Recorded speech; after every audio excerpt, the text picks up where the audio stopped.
What do you ever say today when you're in the Milky Way? Oh, tell me please, just to give you a squeeze. If I met you. Yeah, I watched the video by Gratex, hanging up my gloves, and you know, he's done trying to fight the fight. And guess what? You know what? The biggest thing I had to learn getting older is that there is no fighting the system. You are always a slave to the system, whether it's the work system, which is work politics, etc., etc., etc. You are going to be a slave to the government system, whether it's police officers sitting in bushes with radar guns in known areas, which you're just sitting there driving, and all of a sudden your own police officers can trap you for speeding in a 40 zone when you're going 55, that sort of thing. So your government's going to be against you. The legal system's going to be against you. The workplace is going to be against you. Every kind of system is going to be against you. And you know what you can do about it? Nothing. There is nothing you can do about it. And that was one of the big life lessons. That was the first real lesson that I got growing up and trying to get into adulthood, was learning that, you know what, there is nothing you can do to try and, you know, get your way out of the system. It doesn't matter what you try and do. There is no such thing as absolute freedom, and the system is not on your side. YouTube's not on your side. The partner program's not on your side. The workplace is not on your side. The police are not on your side. The laws are not on your side. The voting system of the voting public are not even on your side.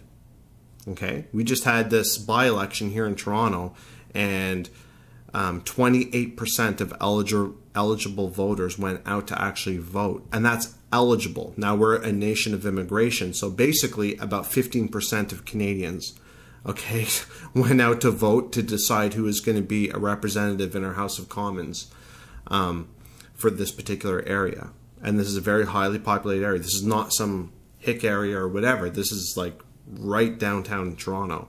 So I mean, not that I live there. I'm not one of those people, but you get what I'm trying to say. The political system is not on your side. Everything is corrupt. Okay? Police, courts, you name it. The workplace, etc. Okay? So that's one of the first things that I had to learn. You think that you're going to work to be a slave for the man? You're a slave right now for the government. You know, what do you want me to say about that? That's why the video was so funny to see, because I learned these sort of lessons long ago. I learned, and when you do go into the workplace, you're going to learn further lessons, that you don't step out of line, keep your mouth shut, do what your boss tells you to do, and that's it. Your opinion doesn't matter. It's all about, you know, you talk about how we're built off this class-based society and that sort of thing. That still exists. You have a boss above you at work and you have your opinion. And your opinion doesn't matter for anything. You know, you have an elite above you, and then there's you. You're always under somebody else. Not everybody is a Bill Gates. Not everybody is a whatever. And you know what Bill Gates will say? Bill Gates will sit there and he'll say, oh, but oh, look at the government. The government treats me unfairly. Oh, the government this, the government that, the taxes this, you know, that sort of thing. So no matter what you do, as long as you live in this world, you're always going to be under some greater power. You know, Saddam would sit there, and Saddam was the king of his country, but oh, he had the UN to worry about. And that your dad was suffering from medical issues, that sort of thing. What did I always tell you? I always said that the reason why I go to work and sacrifice every day, the bigger picture of everything that we do, should go towards medical research, medications, medical procedures, etc. That sort of stuff doesn't fall from the sky, okay? In your idealistic mind, you'll sit there and think that this is just going to be some charity-based things where, no, I'm sorry. You know, it takes funds, it takes money, it takes people working, paying taxes, and then funding research. It takes private companies. Once you sat there and you're like, oh my God, I couldn't return this item to the store. I went and I complained to the store because there was falling ice or something like that. And oh my God, this is what capitalism does. You know what? Capitalism provides the medication and provides the medical services that saved your father. That's what it is, because he could very well be dead right now if it wasn't for that. Okay, so I mean, if you want to sit there and talk about that, this is what we do. This is what I'm interested in. When it comes to humanity, you know, Inmendham has his own idea. Inmendham has, you know, when it comes to humanity, his ultimate goal is a virtual machine. A virtual machine. That's Inmendham's idea, is a virtual machine. You put on the goggles and you sit there sedated and you live your life in a virtual machine. That's Inmendham's idea. My idea is, look, as whatever we do, we need to control population and we need to enhance medical research. After you die or your relatives die, there's nothing saying that they can't be brought back. They cannot be brought back to life 10,000 years from now.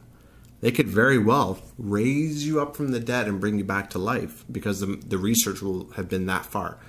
You know, oh yeah, that's right. The world's going to end because of global warming. Okay, but no, seriously though, I mean, you know, that's why we do what we do, and we fund this system. And you know what? I love your video, because I've always said that if you don't want to work, if I live in this country or I live in your country and you don't want to work, that's fine. I'm willing to pay for you to sit around and idealize all day. That's fine. You can sit, you can go on YouTube, you can idealize all day while I work 11-hour days and go through hell every day so I can support you to just sit around and idealize. That's fine. I don't mind it. Because what you and a lot of the people watching this don't realize, well, probably almost all the people don't realize, is that sitting there collecting government benefits is this next to nothing. Financially, supporting you guys is nothing. It's absolutely nothing. It cost us nothing. It cost me nothing to support you. What costs me a lot of money is supporting teachers, police officers, government workers, civil servants, and people who work for the government. That's what costs me money. Bringing in people from other countries costs me money too.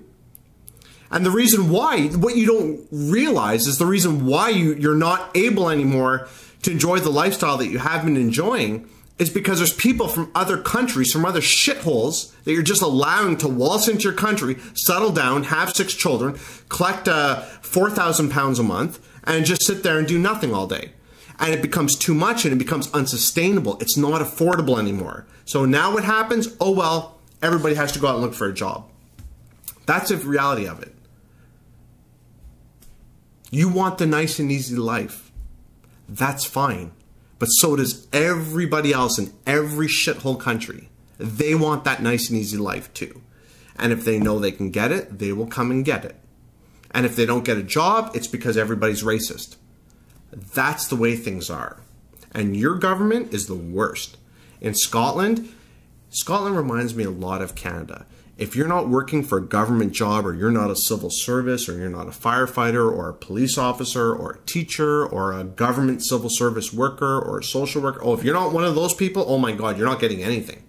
You're stuck to fend for yourself for some shit-ass garbage job. And that's what you're probably going to get, degree or not. It doesn't matter. You know, you have people coming into your country who do not consider themselves as one of you. And you like that, you applaud that. But now look what it's gotten you. This is what it's gotten you. The UK let in too many people, too fast, who don't give a shit about the social system or you guys. They just want free money. That's all they care about. They don't care about, oh my God, I got to pay into a social system. It's a safety net. I need something back, etc., etc. I have no problem finding people who don't want to work, but that's only if they're Canadians. That's only if they're Canadians.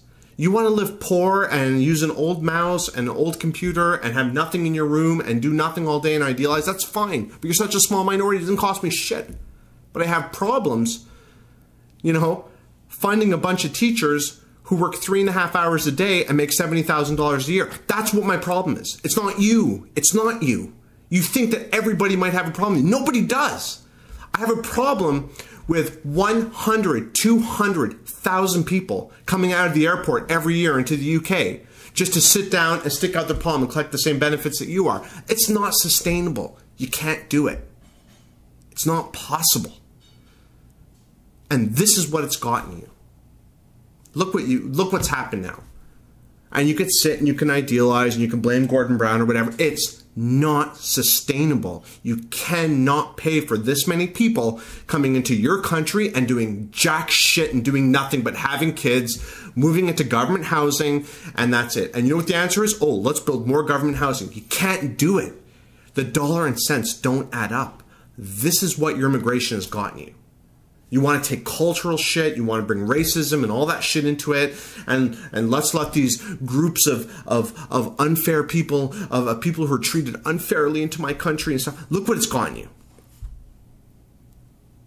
At the end of the day, I'm a realist. And if you have to work, you're going to start to become one too, and you're going to start to know what I'm talking about. That's it.